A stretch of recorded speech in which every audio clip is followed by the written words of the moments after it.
दोस्तों, रोजमर्रा की जिंदगी में हर कोई आजकल परेशान है, लेकिन आपको पता होगा कि उसी बीच कुछ ऐसे लोग हैं जो बस जीतने की चाह अपनी जिंदगी में रखते हैं।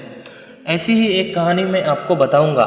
जैसे कि पुराने समय में कुछ ऐसा हुआ करता था कि एक राज्य था। एक दिन गुप्तचरों ने सूचना दी कि पड़ोसी राज्य हम पर हमला करने वाले हैं।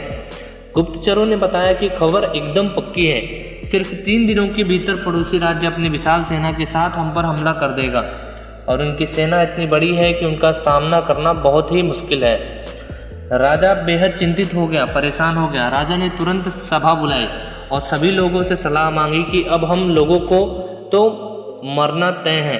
अगर किसी व्यक्ति के पास कोई सुझाव है तो बता सकता है, कोई स्ट्रेटजी है तो बता सकता है। राजा के चतुर मंत्री ने कहा, अब जब जान पर बात आ गई हो तो इसका एकमात्र उपाय है कि हम आज ही अभी इसी वक्त ही पड़ोसी राज्य पर हमला हमें कर देना चाहिए। राजा बोला, मंत्री जी, हमारी सेना बहुत छोटी है, हम उनका मुकाबला नहीं कर पाएंगे।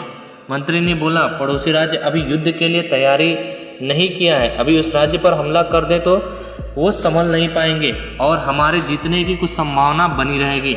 वैसे भी हम पर हमला तो होने ही वाला है, इतनी विशाल सेना हम पर आएगी तो हम तो यूं ही मरने वाले हैं।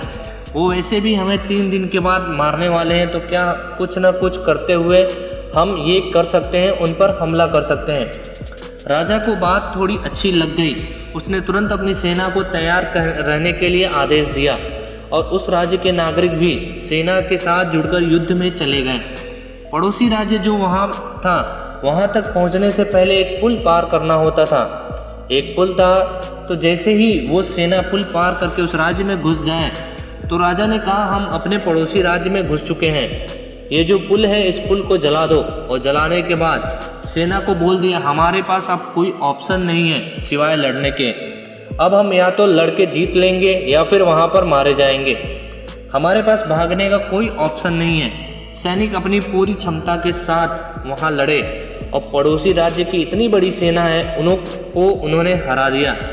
यानी कि इस एटीट्यूड के साथ उन्होंने अपनी जो सेना थी उसको लेकर पहुँचे और उस राज्य पर उनके तैयारी करने से पहले उन पर हमला कर दिया। इस हमले से क्या निकल कर आया कि जो छोटी सेना थी उनके पास तो कोई ऑप्शन नहीं था, लेकिन उनके पास एकमात्र ऑप्शन ये था कि अगर हम उनके हमला करने के पहले ही हमला कर देंगे तो शायद हमारे जीतने के चांस ज़्यादा हो जाए, वरना मरने वाले तो हम हैं ही। तो इसलिए उस राज्य के राजा ने उन सभी सेनाओं को ऑप्शन दिया कि आपको मरना तो तय है, उससे अच्छा हम उनसे लड़कर क्यों ना मरें। और उनके अंदर वो दृढ़ संकल्प दिया कि या तो आपको प्लान ए में या तो मरना है, या तो अगर जीना है तो प्लान ए में जिंदगी रखनी है आपको और उसको तय करना होगा, प्लान बी के हिसाब से उसको सफल बनाना होगा। यानी कि उनके पास कोई और रास्ता नहीं था, संभावना बहुत अधिक भी नहीं थी कि वो जीत पाएंगे। लेकिन जब उनके पास रास्ता सिर्फ एक ही होता है और एक ही रास्ता था, तो उनको पता था या तो हम बर्बाद हो जाएंगे या तो संभावना बढ़ जाती है कि वो सैन्य बलों के साथ कामयाबी के साथ वापस आएंगे। वैसे ही इस कहानी से पता चलता है कि हर कामयाब इंसान एक वक्त आता है जब उसको लगता है कि अगर मैंने कुछ नहीं किया तो बर्बाद हो जाऊंगा, और वो कर लेता है। तो ऐसे ही अगर आपको कुछ करना है अपनी ज़िंदगी में तो बस जीतने की चाह रखनी है और जीतना है।